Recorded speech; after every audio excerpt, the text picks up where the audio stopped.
Por ahí está. Cuando quiera, doctora. Ok.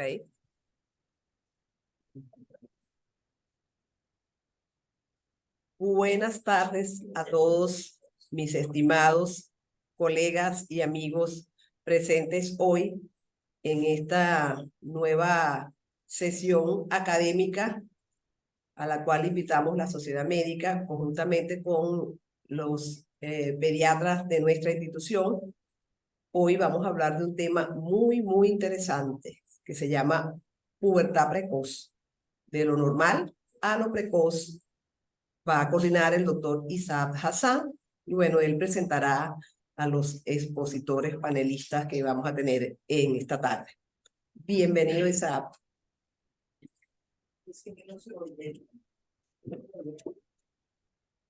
Hola, hola a todos. Gracias, Francis, gracias a Sociedad Médica por esta oportunidad. Y bueno, hoy vamos a seguir con nuestras charlas de pediatría. Hoy nos vamos a centrar en la pubertad. Vamos a tener a dos de nuestros endocrinólogos pediatras que están aquí como pediatras de planta en la clínica. Forman parte de la nueva generación que será la generación de relevo. Vamos a hablar, ya lo van a ver, primero de la parte fisiológica de la pubertad y después hablaremos de la parte de pubertad precoz. Vamos a tener la presencia del doctor Néstor Villegas, que es médico cirujano, egresado de la Universidad de Carabobo, sede Aragua, hizo pediatría en el Hospital Militar, el doctor Carlos Arbelo en Caracas, y endocrinología en el Hospital JM de Los Ríos. Posteriormente vamos a tener a Carlis Adriana Gil González, quien viene como médico cirujano de la Universidad de Oriente en Anzoátegui, hizo pediatría en la Universidad de Oriente Sucre y hizo endocrinología en el Hospital JM de Los Ríos en Caracas. Con ustedes, sin mucho más preámbulo, dejo el micrófono primero a Néstor.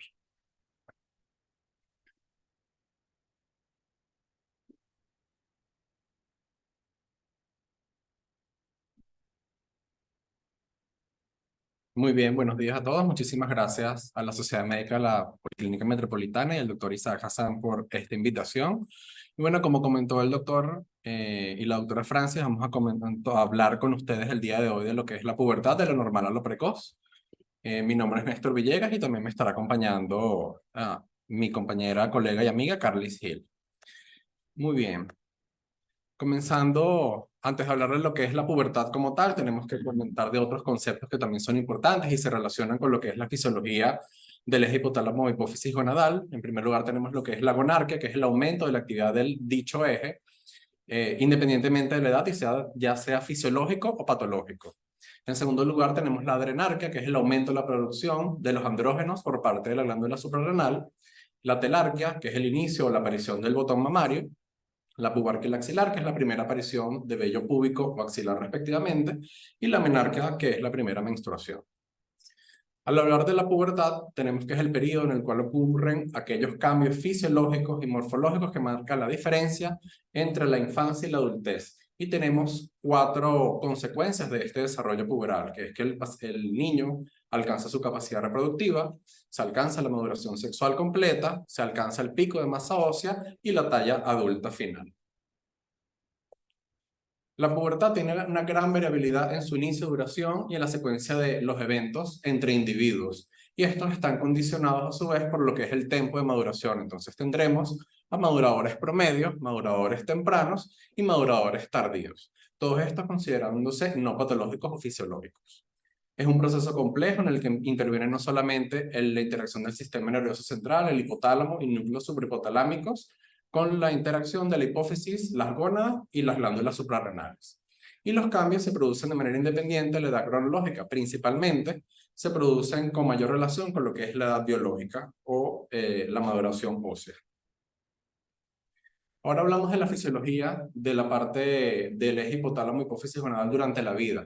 Tenemos en primer lugar que al momento del nacimiento hay un incremento de la LH y la FSH, producto de esa maduración de la parte gonadal y genital intrauterina. En ese momento se encarga la LH y la FSH de lo que es la diferenciación sexual y la maduración de las células de la cresta gonadal, lo cual va a dar posteriormente a la formación de testículos o ovarios.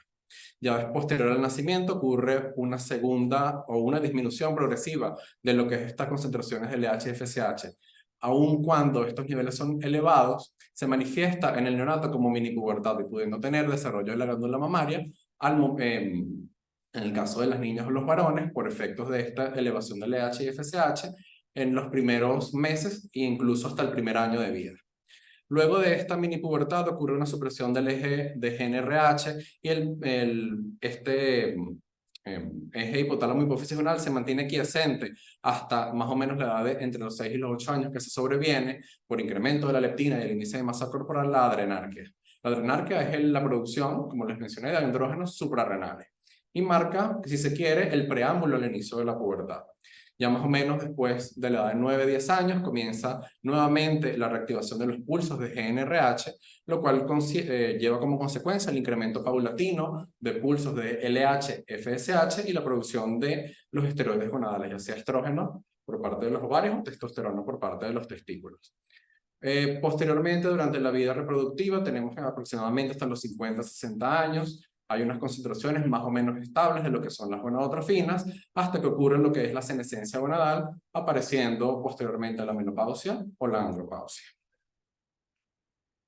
Ahora, la parte como tal del desarrollo puberal es una intrincada red, no solamente de la interacción de las glándulas, como mencioné, sino también de distintos neurotransmisores y neuronas, principalmente las neuronas KNDY, en las cuales se encarga de producir distintos péptidos, entre los cuales tenemos la quispeptina, neuroquinina B, dinorfina. Estos, si bien hasta la fecha no conocemos cuál es el momento exacto en el cual o bajo qué condiciones se inicia la reactivación del eje o de los pulsos de GnRH, sí tenemos que tener en cuenta que es importante lo que es la señal de la leptina, una hormona producida del tejido adiposo, que es la que, digamos, avisa a estas neuronas de los núcleos hipotalámicos que el cuerpo se encuentra listo o tiene una reserva energética suficiente para poder comenzar con lo que es los cambios tan importantes como va a ser la pubertad.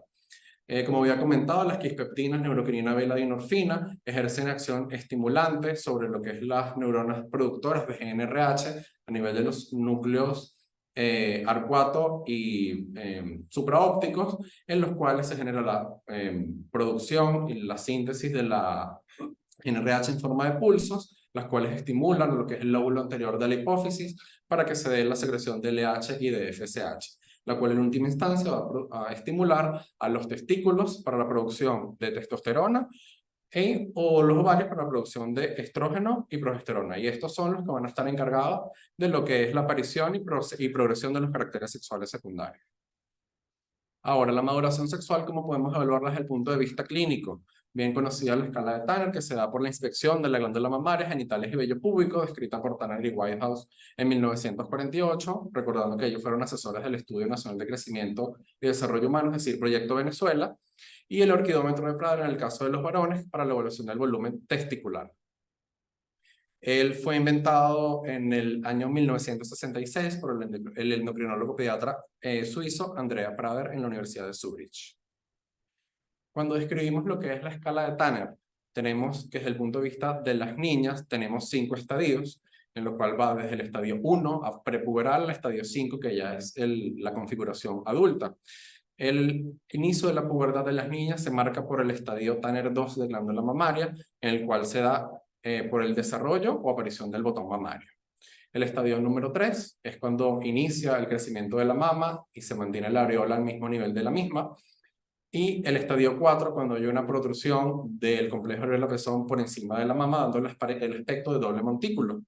Ya para el estadio 5 es la configuración de la mama adulta, en la cual el complejo areola está al mismo nivel de la mama y solamente sobresale el pezón. Cuando hablamos desde el punto de vista del vello púbico, comienza con la aparición de vellos largos, gruesos, pueden ser rizados o lisos en labios mayores. Posteriormente aparecen en mayor número y tamaño, cubriendo los labios mayores. En el estadio 4 hay crecimiento hacia la sínfisis del pubis y en el estadio 5 ya hay configuración adulta en forma triangular, incluso hacia la línea alba o la cara interna de los muslos. Adicionalmente a esto, evidenciamos que ocurren otros cambios que pueden ser evaluados en la consulta, como es el aumento del tamaño de los labios mayores y menores, la mucosa se hace más gruesa, adquiriendo una tonalidad mate, aumenta el grosor del himen, se activan las glándulas de Bartholin con la llamada leucorrea fisiológica, hay aumento progresivo del tamaño de los ovarios y la aparición de quistes o multiquísticos por la aparición de los folículos, y las características del útero prepuberal en forma de sable, en forma cilíndrica o de gota, y posteriormente se hace piriforme y comienza el desarrollo del endometrio. Ahora bien, hay que conocer cuáles son las características de la población venezolana, ya que como comenté, la pubertad hay una variación interindividual y tenemos unos rangos de aparición de los caracteres sexuales que pueden considerarse fisiológicos, y también debemos hacernos diferencia con lo que es la distinta población a nivel mundial. Tenemos que el inicio puberal en la niña, el desarrollo de la glándula mamaria inicia entre los 8.5 años y los 12.9, es decir, 8 años y medio hasta casi los 13 años, con una duración aproximada de lo que es toda la pubertad de 5.9 años, teniendo un desarrollo completo con una media a los 16.7 años. Cuando hablamos del vello púbico, la mediana de aparición es a los 11.3 años y la del vello axilar aproximadamente a los 12.1 años. Ya hablando de la menarquia, la edad promedio de aparición es a los 12.6, que en promedio ocurre entre el estadio de Tanner S3, S4 y posterior al estirón puberal que ocurre en el estadio S2, S3, pudiendo llegar a alcanzar una velocidad de crecimiento anual de 8.5 centímetros al año. Ahora, al hablar de la escala de Tanner o la evaluación de los genitales en varones, tenemos que la podemos correlacionar junto con el orquidómetro de Prader con el volumen testicular, teniendo en cuenta que los volúmenes 1, 2 y 3 es el estadio prepuberal, en el cual tampoco hay vello púbico, los genitales son infantiles, y el inicio se da cuando ya el testículo tiene un volumen de 4 ml. Si no contamos con el orquidómetro de Prader en la consulta, una longitud del testículo mayor a 2.5 centímetros me habla de que ya hay un inicio de lo que es la pubertad. Respecto al vello púbico, hay aparición de vellos largos, lisos o rizados y gruesos en la base del pene, y el escroto se elonga. Posteriormente, en el estadio 3, hay aumento del tamaño del volumen testicular, hay una distribución de vellos más en mayor número y cantidad, y el pene crece en grosor. En el estadio 4, el vello púbico se extiende hasta la sínfisis del pubis y el pene crece en longitud, así como también aumenta el volumen testicular. Y en el estadio 5 es cuando ya alcanzamos un volumen testicular mayor o igual a 15 ml y la distribución del vello es en forma romboidal. Ahora, respecto a las características de los niños venezolanos, tenemos que en la pubertad inicia o cuando alcanzamos ese volumen testicular de 4 ml entre los 9 y los 14 años, con una duración aproximada de la pubertad un poco más corta que en las niñas, de 5.4 años, y un desarrollo completo en una media de 17 años, a los 17 años. Respecto a la aparición de vello púbico a los 12.7 años, axilar un poquito más tardío a los 13.8 y un estirón puberal entre el estadio Tanner 3 y 4, aproximadamente con una velocidad de crecimiento de 11 centímetros por año. Ahora bien, cuando nos encontramos en la consulta con un paciente en el cual vamos a explorar la pubertad, tenemos que tener en cuenta, en primer lugar, comunicarle al niño que vamos a hacer la examinación, el examen genital, comunicarle al padre cuál es el procedimiento y al niño para que se sienta cómodo. Y siempre, por supuesto, acompañarnos o del padre o de un personal que nos asista en ese momento. Asimismo, brindar privacidad y confianza al adolescente. Se debe describir de forma objetiva el inicio de los caracteres sexuales secundarios, así como su progresión y la edad del inicio o del brote puberal, registrar la aparición de otras características como es el vello axilar, vello púbico, vello facial, cambio en el tono de la voz, aparición de leucorrea, el acné o la aparición de bromidrosis, y realizar la orquidometría y descripción de la mucosa vaginal. Como les había comentado, ahí desde el punto de vista, digamos, estadístico, tenemos unos pacientes que pueden iniciar en una edad promedio, como les había comentado, en las niñas entre los 8 años y medio y los 12, y los varones entre los 9 y los 13, y tenemos unos extremos que también los podemos considerar normales, teniendo en cuenta que si el paciente comienza de forma más temprana, correspondería al percentil 97, o 2.5 desviaciones estándar respecto a la media de la población para la aparición de dichos caracteres sexuales, y si se acerca o el desarrollo inicia un poco más tardío, sería más cercano hacia el percentil 3, teniendo en cuenta entonces, tenemos unos pacientes que pudieran iniciar el desarrollo de forma más precoz o maduradores tempranos, y de forma más tardía o maduradores tardíos hacia el otro extremo. Todo lo que se salga de estos rangos es lo que consideramos patológico, ya sea hacia una pubertad retrasada o, como comentaremos el día de hoy, la pubertad precoz. Y con esta foto del Ávila le brindo la siguiente pasa a mi compañera para que comente ahora desde el punto de vista patológico de la pubertad, específicamente la pubertad precoz.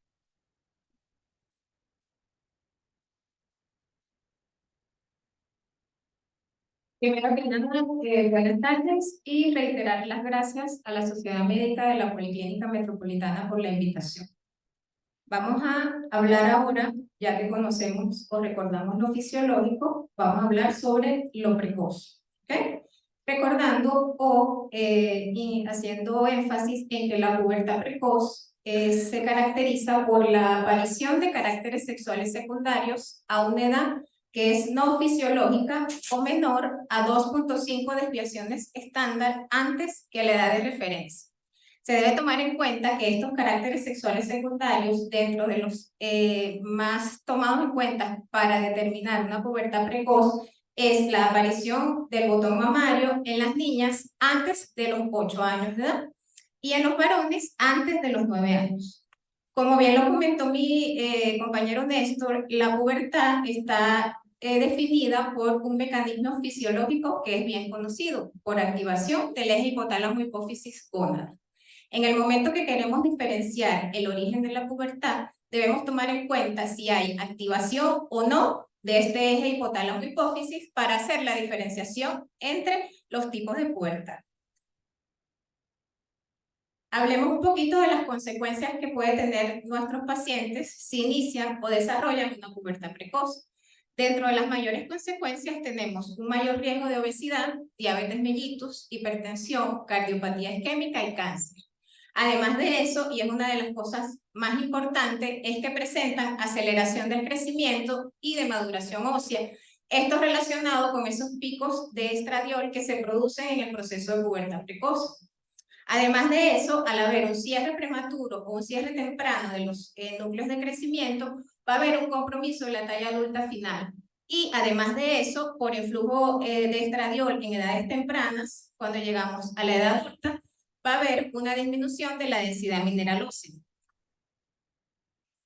Ahora entrando en lo que es la clasificación de la pubertad precoz, tenemos 3 grandes grupos. Y esto se basa tomando en cuenta en si hay activación o no del eje hipotálamo-hipófisis. La pubertad precoz central es la pubertad más frecuente, representa el 95% de los casos y se caracteriza básicamente porque es dependiente de gonadotrofinas, va a haber una activación del eje hipotálamo-hipófisis. El otro grupo es la pubertad precoz periférica, que representa el 5% de los casos, es la menos frecuente y se caracteriza porque es independiente de GNRH, es decir, se va a producir por un aumento en lo que es el nivel de esteroides sexuales que no depende de la elevación del eje hipotálamo-hipófisis.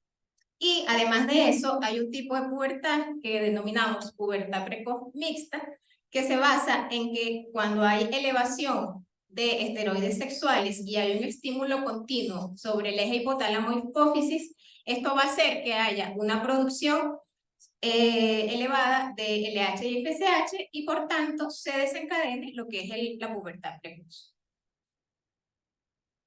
Ahora bien, en la gráfica quisimos diferenciar lo que es la predominancia de la pubertad precoz en mujeres y en hombres. La barra de color amarillo representa la pubertad precoz central idiopática, que representa el 91% en el caso de las niñas. La pubertad precoz central idiopática es la más frecuente en el caso de las niñas. Y de manera contraria, en los hombres, la pubertad precoz central más frecuente es la orgánica. Cuando tenemos un paciente que tiene menos de 9 años del sexo masculino y nos llega con un tamaño testicular por encima de 3 ml, es decir, 4 o 5 ml, debemos siempre pensar en que puede haber una causa orgánica que está produciendo ese adelanto en el desarrollo. Como vemos, la pubertad periférica, tanto en mujeres como en hombres, representa poco porcentaje, así como también la pubertad precoz de origen central y orgánica en las mujeres representa también un pequeño porcentaje. Ahora bien, hablando de lo que es más frecuente, que representa el 95% de los casos, hablemos un poquito de lo que es la pubertad precoz central. Ella tiene una incidencia de 1 por cada 5.000 a 1 por cada 10.000 casos, con una relación de predominancia en el sexo femenino de 15 a 20 casos por uno solo del sexo masculino. La causa más frecuente de la pubertad precoz central es idiopática en el 90% de los casos, y en el caso de que sea la parte orgánica en los varones representa un 50 a un 70% de los casos. En el caso de que sea una pubertad precoz de causa orgánica, debemos pensar sobre todo en patologías del sistema nervioso central, como tumores cerebrales de la línea media, astrocitomas, gliomas o craniofaringiomas, hidrocefalia, parálisis cerebral, radiación, traumatismos o infecciones. Además de esto, debemos tener presente que existen causas genéticas como mutaciones de quispectinas, MKRN3 y DLK1. Además de esto, tenemos enfermedades desde el punto de vista neurológico que pueden desencadenar una pubertad precoz, como son neurofibromatosis tipo 1, esclerosis tuberosa y síndrome de Sturge-Weber. Ahora bien, hablando de lo que es lo menos frecuente, que es la pubertad precoz periférica, que se define básicamente porque es una pubertad precoz que es independiente de la estimulación de GnRH. Es una pubertad precoz en la cual van a haber picos de esteroides sexuales, sea estradiol en la mujer o testosterona en el hombre, que van a hacer que el niño presente la aparición de los caracteres sexuales secundarios. En el caso de la pubertad precoz periférica de las niñas, tenemos el síndrome de McCune-Albright. Este es un síndrome genético que tiene una mutación en el receptor de la proteína G y básicamente se caracteriza porque hay pubertad precoz, displasia ósea poliostótica y manchas café con leche. Además de eso, la elevación del estradiol por tumores productores de estradiol o de andrógenos, asociados debemos mencionar la hiperplasia suprarrenal congénita, neoplasia adrenal virilizante, el síndrome de Peutz-Jeghers y la exposición a estrógenos exógenos, como puede ser un ejemplo la ingesta accidental de anticonceptivos. En el caso de los varones, tenemos la elevación de andrógenos suprarrenales por la hiperplasia suprarrenal congénita, tumor de las células de Leydig, testotoxicosis, tumores productores de beta-HCG. Todas estas causas, como les expliqué al principio, pueden producir una elevación de esteroides sexuales y me van a producir una pubertad precoz periférica. Ahora bien, conociendo un poco la diferenciación de los tipos de pubertad, debemos tener presente que debemos, al momento de hacer la anamnesis o la evaluación de nuestros pacientes, tomar en cuenta algunos datos que son de importancia. Es importante determinar cuál fue la edad de inicio de la aparición de las características, el tiempo de evolución y el orden de aparición de las mismas. En este caso se debe tomar en cuenta que hay un 20 a 30% de pacientes que no inician con la presentación más frecuente, que es la aparición del botón mamario, sino que hacen lo que llamamos una pubertad disociada y pueden iniciar con aparición de pubarquia. Se debe preguntar también si el paciente tiene cambio de talla de ropa o de zapatos frecuentes, si hay una aceleración en la velocidad de crecimiento o un estirón en la estatura que sea evidente por los padres. Se debe preguntar antecedentes patológicos, hiperplasia suprarrenal congénita o patologías del sistema nervioso central, así como también interrogar sobre uso de esteroides. Antecedentes familiares, patrón de pubertad familiar, si hay algún antecedente familiar que nos pueda dar información sobre alguna persona que haya tenido pubertad precoz, y patologías familiares en general. Uno de los puntos importantes de nuestra consulta en endocrinología pediátrica es tomar en cuenta cuáles son los parámetros antropométricos o la usología. Para nosotros es importante el peso, la talla, el índice de masa corporal y en algunos casos, cuando tenemos pacientes que hacen consultas sucesivas, podemos incluso sacar la velocidad de crecimiento y si el pediatra tiene su control de niño sano, también lo podemos hacer. En este caso es importante tener presente que el peso es un factor importante en los últimos años porque ha habido un incremento en lo que es el sobrepeso y la obesidad infantil, y esto trae como consecuencia que nuestros pacientes se adelanten y tengan mayor incidencia de pubertad precoz.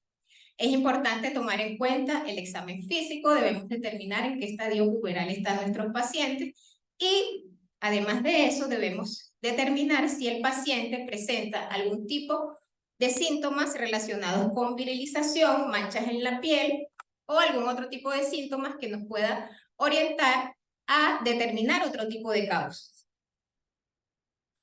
Ahora bien, sabiendo el examen físico del paciente y los antecedentes, es necesario para nosotros hacer un grupo de exámenes complementarios que nos van a ayudar con el diagnóstico. Dentro de esos tenemos el laboratorio, la exploración funcional y las imágenes. Para el laboratorio es importante tomar gonadotropinas, LH y FSH, estradiol en el caso de las niñas y testosterona total en el caso de los varones. 17-OHP, androstenediona idea, que son los andrógenos de origen suprarrenal, pensando en alguna otra causa, TSH y T4 libre, y en el caso de que sea un varón menor de 9 años con crecimiento testicular, se deben solicitar marcadores tumorales buscando una causa orgánica. ¿Ok? En el caso desde el punto de vista endocrinológico, tenemos nosotros a la mano lo que son las exploraciones funcionales. Dentro de este caso tenemos lo que es la prueba de estimulación GNRH, se utilizan análogos GNRH que tienen un efecto rápido en presentaciones acuosas, y al hacer la prueba lo que vamos a obtener es una respuesta puberal o elevación de esas gonadotrofinas. Y en las imágenes, para nosotros es importante determinar la maduración ósea a través de la edad ósea, rayos X de cráneo, enfocada sobre todo en lo que es la silla turca para evidenciar la identidad de esa zona, ecografía pélvica en el caso de las niñas y testicular en los varones, y resonancia magnética cerebral, sobre todo en aquellos casos de varones y de niñas menores de 6 años, en las cuales también se debe determinar si no se trata de un origen hipoficiario. Ok, entonces tomando en cuenta y engranando todo lo que hemos comentado hasta ahora, podemos determinar que existen criterios diagnósticos para la pubertad precoz. Debemos tomar en cuenta aspectos clínicos como son el peso, percentil de talla, debemos determinar si este paciente ha tenido algún estirón en estatura que llame la atención.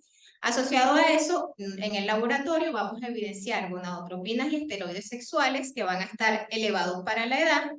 La prueba de estimulación, vamos a observar una respuesta puberal, y en la parte de radiodiagnóstico, la edad ósea nos va a dar como resultado en un paciente que tiene pubertad precoz una edad ósea de más de 2 años de adelanto. La ecografía pélvica, vamos a encontrar un útero que está por encima de los 3.5 centímetros, con un volumen ovario que se puede encontrar por encima de los 12 C, y en algunos casos podemos encontrar además endometrio engrosado. Todo esto nos da como características que son hallazgos puberales y que podemos plantear una pubertad precoz. Ahora bien, conociendo que el paciente tiene una pubertad precoz, debemos tener presente cuáles son los objetivos de tratar a ese paciente para evitar la progresión. Lo más importante es detener o revertir los caracteres sexuales secundarios. Además de eso, debemos evitar que ese paciente adelante su maduración ósea. La intención del tratamiento es retardar la maduración esquelética para mejorar el pronóstico de talla adulta final. Evitar que esos núcleos de crecimiento se cierren muy temprano y que ese paciente, cuando sea adulta, no obtenga la talla ideal. Tratar la causa subyacente en los casos que se trate de alguna pubertad precoz orgánica o periférica.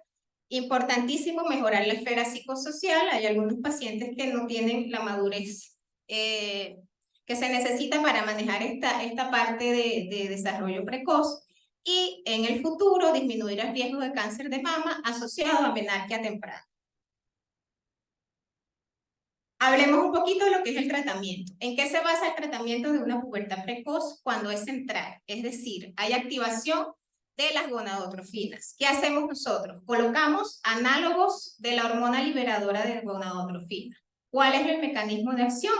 Hacer una estimulación continua de estas células gonadotropas que van a ir poco a poco disminuyendo su secreción y a su vez van a disminuir lo que son los valores de estradiol o de testosterona en el varón. ¿Ok? Tenemos diferentes presentaciones que en Venezuela tenemos básicamente lo que son las presentaciones, las dos primeras, acetato de leuprolide y trictorelina, que son presentaciones de depósito en presentaciones de 1 mes y de 3 meses. ¿Ok? ¿Cuál es la indicación en el momento de haber cumplido el tratamiento y queremos suspender la terapia?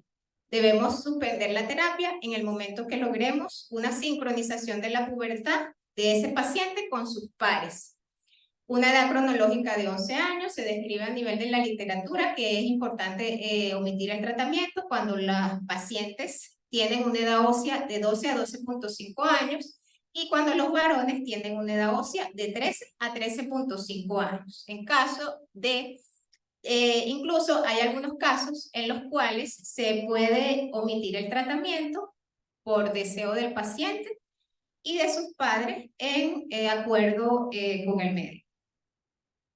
Ahora bien, el tratamiento de la pubertad precoz periférica va basado a bloquear todos los niveles de esteroides sexuales que van a estar elevados y básicamente nos basamos en varios inhibidores, sobre todo de andrógenos, de inhibidores de la aromatización de los andrógenos y así como también bloqueantes del receptor de estrógeno. Todo esto orientado a bloquear el efecto de estrógeno y de estradiol, de estrógeno y de testosterona. ¿Qué podemos concluir en base a todo esto? La pubertad comprende un periodo crítico de crecimiento y desarrollo. La estrategia terapéutica dependerá de la etiología y en consenso, el consenso con su paciente y su familiar. La edad de inicio más temprana del tratamiento nos va a ayudar a que ese paciente tenga una menor edad ósea y el pronóstico de talla adulta sea mejor. La indicación del tratamiento y seguimiento debe ser realizada por un especialista en endocrinología pediátrica. Después de conversar un poquito de lo normal y lo precoz, quisimos traer a colación unos casos clínicos para más o menos orientarlos a conocer o a saber cuáles son los casos que se presentan en la consulta. En los últimos años, como les expliqué al principio, estos casos están siendo más frecuentes en lo que se cree y entonces vamos a más o menos hacer una pequeña orientación sobre esto. Tenemos una escolar femenina de 7 años con 2 meses. Esta es una paciente que inició con telarquía bilateral desde los 6 años, 8 meses. Asociado a eso, el familiar refiere que tiene progresión rápida en talla y pubarquia a los 6 años, 10 meses. Es evaluada por endocrinología en cuanto a los antecedentes, obtenida por cesárea a las 39 semanas, con un peso y una talla ideal, sin antecedentes patológicos previos, tiene una talla que está en el percentil 90-97 y un percentil de peso 50-75. Cuando se evidencia el examen físico, tiene un Tanner A1 con un tamaño de glándula mamaria S3 y BP2, y tiene un himen que está estrogenizado, pálido y protruido. Hacemos los exámenes que ya les comentamos, que son los básicos, una LH por encima de 2.1, una FSH en 8.7 y un estradiol en 69. Una ecografía pélvica con un útero en 50 milímetros, un ovario derecho de 4 cc, un ovario izquierdo de 5 cc y el endometrio de 4 milímetros. Una edad ósea que tiene 2 años de adelanto en relación con su edad cronológica. Es una edad ósea de 9 años, 6 meses para una edad cronológica de 7 años, 2 meses. Recordando además que desde el punto de vista clínico es una paciente de 7 años, 2 meses que hizo telarquía bilateral con un percentil talla 90-97 y un S3 en el tamaño de la glándula mamaria. Tenemos como diagnóstico, tomando en cuenta todos los parámetros de laboratorio, una LH elevada por encima de 0.6, que es el punto de corte que se toma como base para orientarnos a una elevación de LH, y un estradiol en 69, tomando como base que algunas literaturas describen que el estradiol por encima de 20 picogramos ml, ya un estradiol elevado, asociado a eso un útero de 50 milímetros y un endometrio engrosado, se diagnosticó una pubertad precoz central, porque hay activación del LH-FSH, elevación de estrógenos. Se colocó análogos en su presentación mensual de 3.75 miligramos y actualmente el paciente presenta regresión de tamaño mamario, hay disminución de esa glándula mamaria y se debe mantener el tratamiento. Aquí tenemos otro paciente, en el cual también la expresión es un poquito diferente, pero también lo tenemos que ponerle un poquito de atención. Es una preescolar femenina de 5 años y medio, quien Mara refiere pubarquia desde los 5 años, 2 meses, con aparición de bromidrosis a los 5 años, sin otro síntoma asociado. Aquí tenemos que tener en cuenta lo que mencionó Carles, que la aparición de la pubertad precoz puede ser de características disociadas, apareciendo primero el vello púbico antes que el desarrollo de la glándula mamaria o el incremento del volumen testicular. Cuando la paciente es evaluada, tiene como antecedente control por nefrología por hipercalciuria, obtenida a las 38 semanas con un peso y talla normales. Vemos que el percentil de talla está entre el 10 y el 25, de peso 50-75, Tanner A1 sin desarrollo de glándula mamaria, S1 y un BP2. Por supuesto, esta paciente tiene que ser investigada justamente para determinar si hay activación o no del eje, a pesar de que no haya hallazgos clínicos, pudiera haber una alteración bioquímica que nos sugiera alteración o elevación o activación del eje hipotálamo hipófisis gonadal. Vemos la LH en 0.5, FSH en 2.3, recordando los puntos de corte 0.6, el estradiol disminuido por debajo de 20 picogramos ml, 17-hidroxiprogesterona y sulfato se encuentran dentro de límites normales. Hallazgos, no hay ninguna alteración puberal, los ovarios están realmente pequeñitos, menos de 2 ml, sin endometrio y sin un adelanto significativo de la edad ósea, más o menos 1 año. En este paciente diagnosticamos entonces una adrenarquia y lo que hacemos es observar y vigilar si hay progresión o no o aparición de signos puberales. Ya por último tenemos esta paciente de 4 años y 6 meses, quien consulta por terapia bilateral desde los 4 años. La madre refiere que no hay cambios, no hay aparición de vello púbico ni de olor apocrino y sin otro concomitante. No tiene ningún antecedente previo, ni desde el punto de vista perinatal, percentil de talla y de peso dentro de la normalidad. Tanner A1, S2, BP1 con tejido mamario blanco. Aquí esta particularidad se investiga nuevamente porque en casos de pubertad precoz, sobre todo hay que descartar organicidad en una paciente tan pequeña.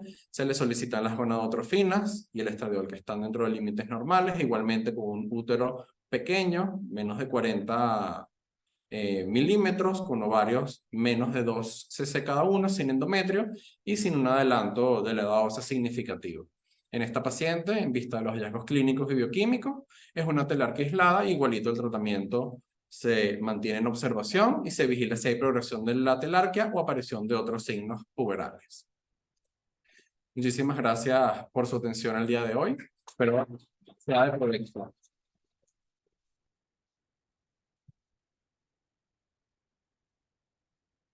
Si tienen preguntas vía Zoom.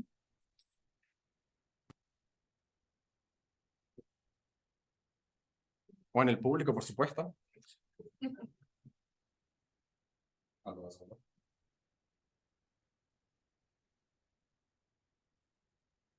Ok, en el chat no hay preguntas. Y en el público. Quiero preguntar si el uso de hormonas externas como el polio influye en el desarrollo hormonal. Ok, ese es un mito bastante extendido, perdón. Repito la pregunta.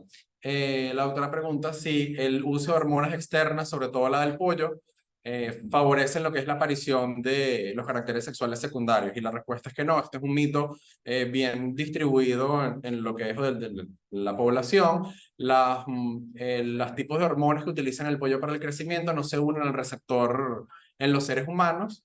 Y el consumo de carne de pollo o de huevos no interfiere con el desarrollo puberal. Como mencionó Carly, sí, un hallazgo importante que tenemos que tener es en los pacientes con obesidad pueden hacer pubertades más tempranas, aceleración de edad ósea, aceleración del crecimiento, y tenemos que vigilar justamente en este tipo de pacientes la aparición o no de caracteres sexuales secundarios.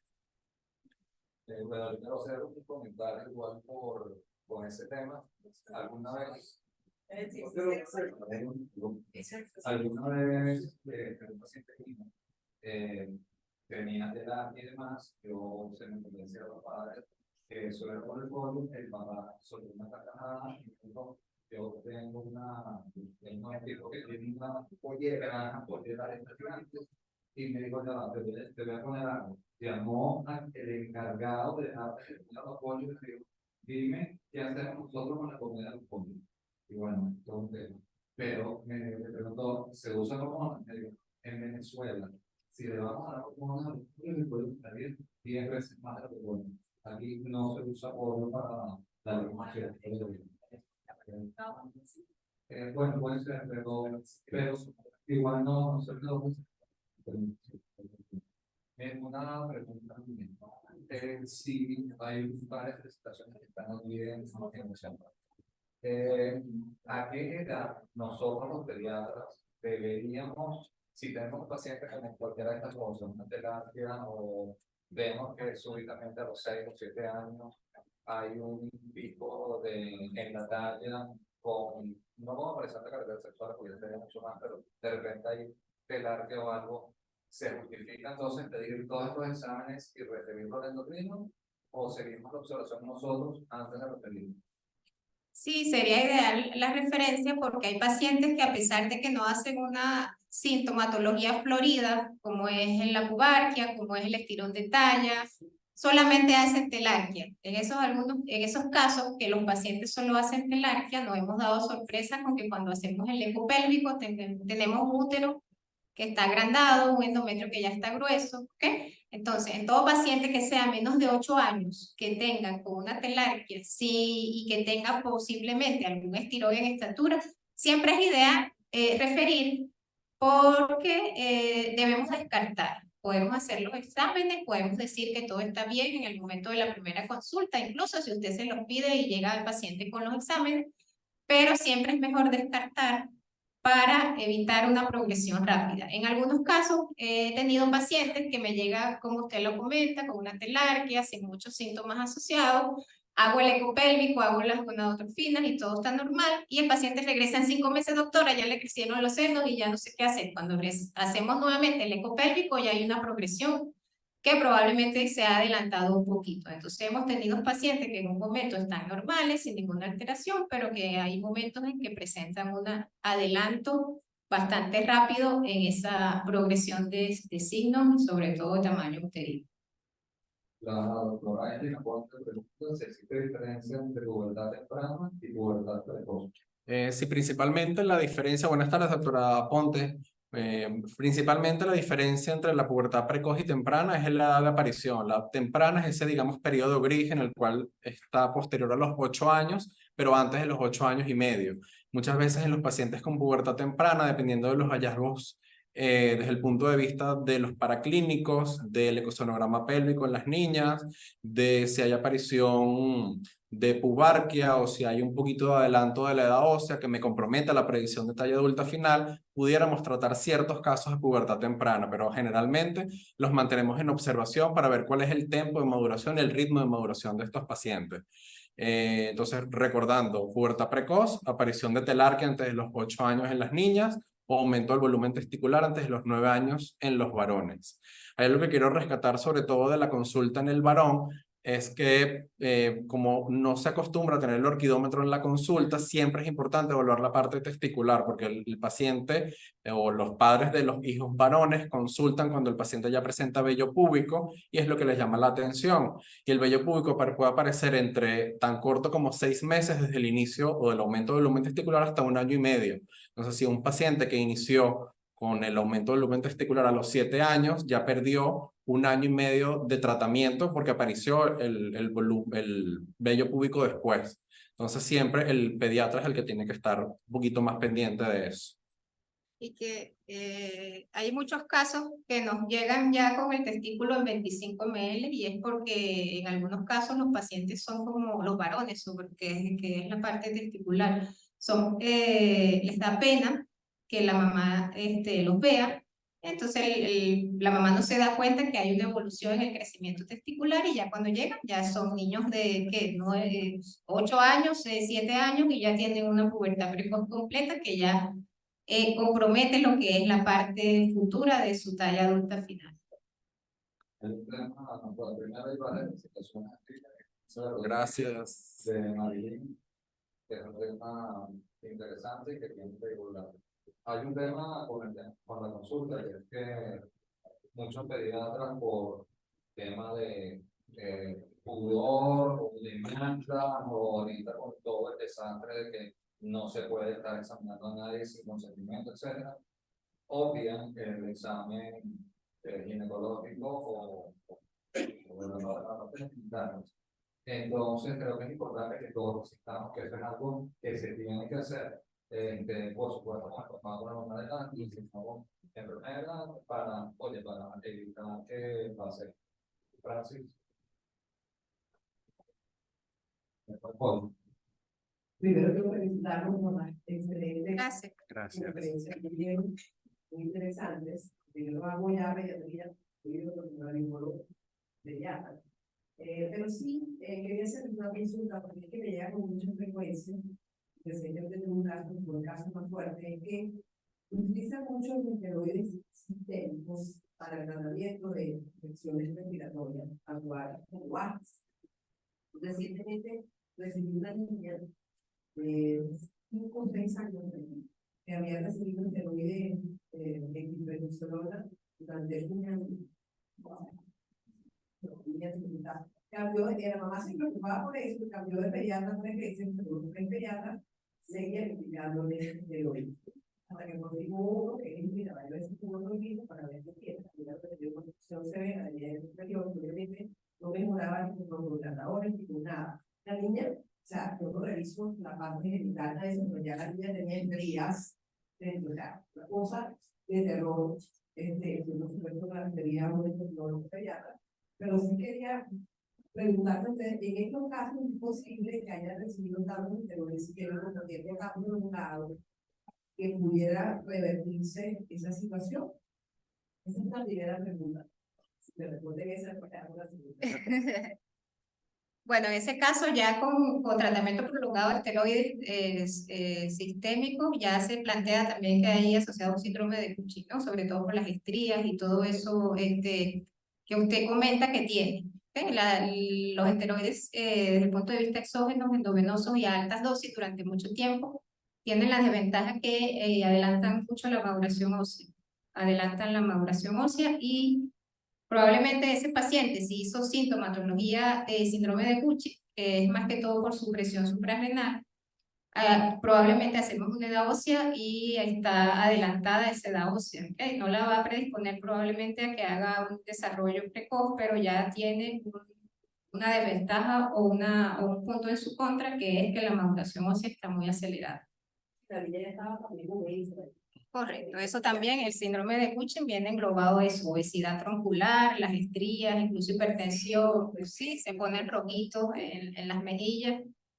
Pero la segunda pregunta, no sé si tiene que ver con el tema, pero sí me llama la atención es, ¿hay alguna manera de determinar, por ejemplo, cuando estamos viendo hoy en día estos niños que ya precozmente quieren cambiarse el sexo, porque soy varón, soy hembra, pero soy varón, pero quiero ser hembra, soy hembra, pero quiero ser varón? ¿Alguna manera de determinar estas hormonas o estos exámenes que ustedes hacen para ver si es un problema, como se dice, de tipo hormonal, tecnológico, o no sé, o sea, psicodálico, es algo productivo, pero que sea algo orgánico? Yo lo que quiero saber si es algo orgánico o algo que tenga que ver con el ambiente, ¿no? El diagnóstico de disforia de género es un diagnóstico psiquiátrico. En el DSM-5 lo establece como síntomas persistentes, consistentes de deseo o de inconformidad con el sexo asignado al nacer. En estos pacientes, desde el punto de vista orgánico como tal, no hay una alteración, sino es más un tema de percepción y de disconformidad con su sexo asignado, como le comenté, al nacer. En estos pacientes en particular, el manejo, por supuesto, tiene que ser multidisciplinario, En ocasiones pudiéramos utilizar las recomendaciones a nivel internacional, sin embargo aquí en Venezuela no los, o sea, ampliando un poquito, se sale el tema de pubertad precoz, pero ampliando un poquito el conocimiento de esto, no está sustentado todavía por ninguna sociedad científica aquí en Venezuela. Utilizamos en ocasiones los pediatras endocrinólogos que hacen ese tipo de intervenciones, utilizan análogos de GnRH para suprimir la pubertad o la evolución de los caracteres sexuales secundarios en estos pacientes mientras se determina realmente, digamos, el destino de su asignación de sexo, pero no, desde el punto de vista hormonal no hacemos ninguna evaluación que permita, digamos, identificar o diagnosticar este tipo de condiciones. De nada. Yo quería preguntar, en algunos varones hay aumento de la grasa mamaria y no sé si por una parte eso puede confundir con una alergia o si tiene alguna importancia con la pubertad precoz. Y dos, si ya la niña hace menarquia, que si ya es tarde, ya no hay nada que hacer. Bueno, la presencia de tejido mamario en el varón es conocida como ginecomastia. ¿Okay? Tenemos 3 periodos en los que puede aparecer: un periodo al nacer, el varón al nacer, la ginecomastia puberal, que es más frecuente de lo que uno cree, es esa ginecomastia que aparece cuando el varón está en plena pubertad, y la ginecomastia senil, o ya en pacientes ancianos o mayores, que es por déficit ya de lo que es la parte de testosterona. ¿Okay? Generalmente cuando estudiamos la ginecomastia en un varón y está en alguno de estos 3 estadios, ¿ok? Generalmente lo que hacemos es observar siempre y cuando no sea una macroginecomastia, que es ya cuando está por encima de 5 centímetros, ¿ok? Y si ese varón es una ginecomastia puberal y pasa mucho tiempo y no cede posterior a terminar la pubertad, en este caso es que se inicia o se empieza el protocolo de estudios, sobre todo asociado a que no haya algo productor de prolactina o de estrógeno que esté condicionando a la aparición del tejido mamario. Entonces es importante en el momento de un paciente con ginecomastia diferenciar en qué edad tenemos al paciente, si está en pubertad o no está en pubertad, y si es una ginecomastia que está fuera de la pubertad, entonces en ese caso sí debemos de una vez encender las alarmas, porque puede haber alguna otra causa tumoral que me esté condicionando a que esa ginecomastia aparezca. Respecto a también respecto a la parte del tejido graso mamario, pudiera ser confundido en ocasiones en niñas muy obesas con que creen que iniciaron el desarrollo puberal, pero cuando los examinamos no hay palpación como tal del tejido del botón mamario, entonces solamente se les indica, por supuesto, reducción de peso y manejo de esas otras condiciones. Respecto a la aparición de la menarquia y la consecución del tratamiento o de las opciones terapéuticas, posterior a la aparición de la menarquia, la paciente puede crecer entre 8 y 12 centímetros por encima de la talla en ese momento. Entonces, muchas veces no vamos a obtener ningún beneficio con la administración de la terapéutica con el análogo GnRH. Sin embargo, si es una niña pequeña, los padres están muy angustiados, o hay una condición neurológica de base, por ejemplo, pacientes con encefalopatía crónica no progresiva, pacientes con autismo que sea moderado o severo, en ocasiones pudiéramos utilizar los medicamentos en conjunto con los padres para la supresión de la menstruación.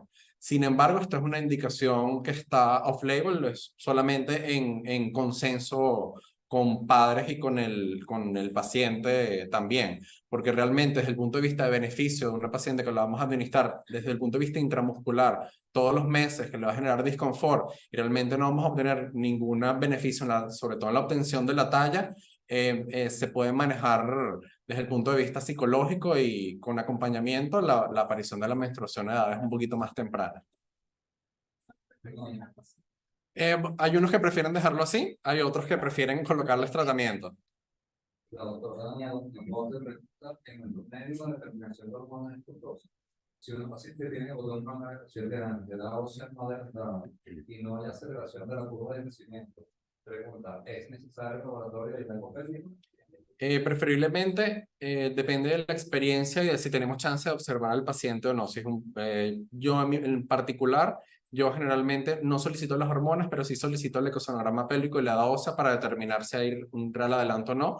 Y la predicción de talla adulta final, cómo me da en ese momento, porque ese es un valor que tomamos mucho en cuenta para decidir no solamente el inicio, sino cuándo suspender el tratamiento. Respecto a la solicitud de las hormonas, si bien la doctora tiene razón, son un poquito costosas y si tiene botón mamario y no hay ningún otro signo, es mejor reservarla para otro momento cuando haya algún otro hallazgo en particular. No sé si Carles quiere opinar distinto.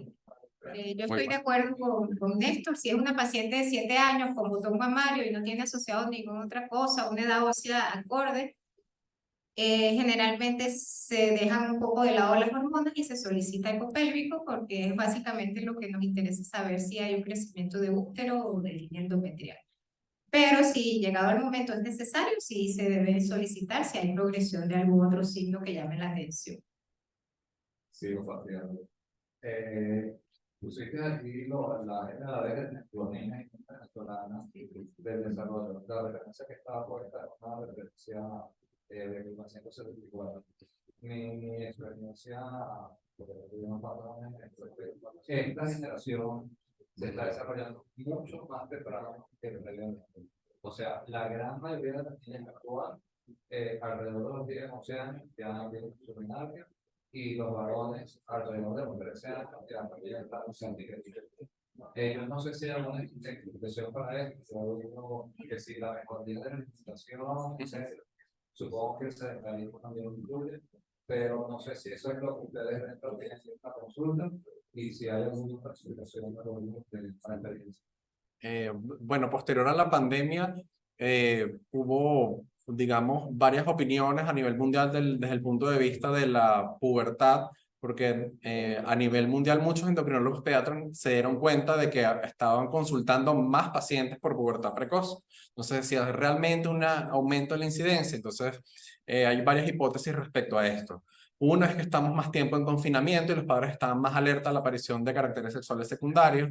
En segundo lugar, el incremento de peso por el sedentarismo y el confinamiento hizo que la pubertad se adelantara un poquito más justamente por el incremento de la leptina, el incremento o en la activación del eje hipotálamo hipófisis gonadal y la tendencia secular de la aparición de los caracteres secundarios con el tiempo ha ido en disminución. Entonces, pudiera ser un poquito de todas. No hay una determinación como tal. Lo que sí es que vemos más pacientes con sobrepeso o masculinos o femeninos en los cuales se adelanta la pubertad sin que esto se correlacione realmente con la necesidad de colocar tratamiento o con la necesidad de un pronóstico distinto de talla adulta final. Lo que hay que hacer es, por supuesto, las recomendaciones nutricionales y la evaluación del paciente para decir si realmente se trata de una pubertad precoz o no. Yo sé usted, pero a veces las mamás me preguntan de mil cosas. Y una de ellas, cuando los o las niñas están en estos líos que no crecen, que no sé qué, que están en este tipo de tratamiento, usualmente me preguntan, doctor, ¿usted recomienda la hormona de crecimiento? Entonces, ustedes saben mucho. Sí, no está descartado el uso de hormona de crecimiento en estas pacientes que hemos utilizado en algún momento los análogos, porque el análogo, como les comenté al principio, puede, o lo que queremos con él es retardar un poquito la maduración ósea, ¿ok? Sin embargo, si la paciente llega a presentar alguna frenación en la estatura, no está descartado del todo que una paciente en la cual hemos colocado análogos se le pueda colocar asociado hormona de crecimiento en el momento que sea necesario si hay una frenación en la estatura. Y sobre todo si la predicción de talla adulta final está comprometida. Si es una estatura que no va a llegar a lo que se espera desde el punto de vista genético, podemos ayudarla un poquito con hormona de crecimiento. No sé si Néstor tiene otra opinión. Lo único son casos seleccionados realmente, no es algo que hagamos de forma rutinaria en la práctica diaria y son pacientes que realmente contados y en los cuales realmente descartamos o generalmente investigamos si realmente hay un déficit de hormona de crecimiento asociado. Esa es la pregunta, o sea, se pone Si se hace una prueba de filtración y Sí. es negativo. Es común, pudiéramos verlo, por ejemplo, en pacientes sobrevivientes de intervención neuroquirúrgica, pacientes con loes celares, pacientes sobrevivientes de radioterapia, pacientes con algún tipo de alteración anatómica del sistema nervioso central que pudiera hacer pubertad precoz y hacen también déficit de hormona de crecimiento. Bueno, gracias. Esto, Gracias. Gracias a usted. excelente, de verdad que presentación.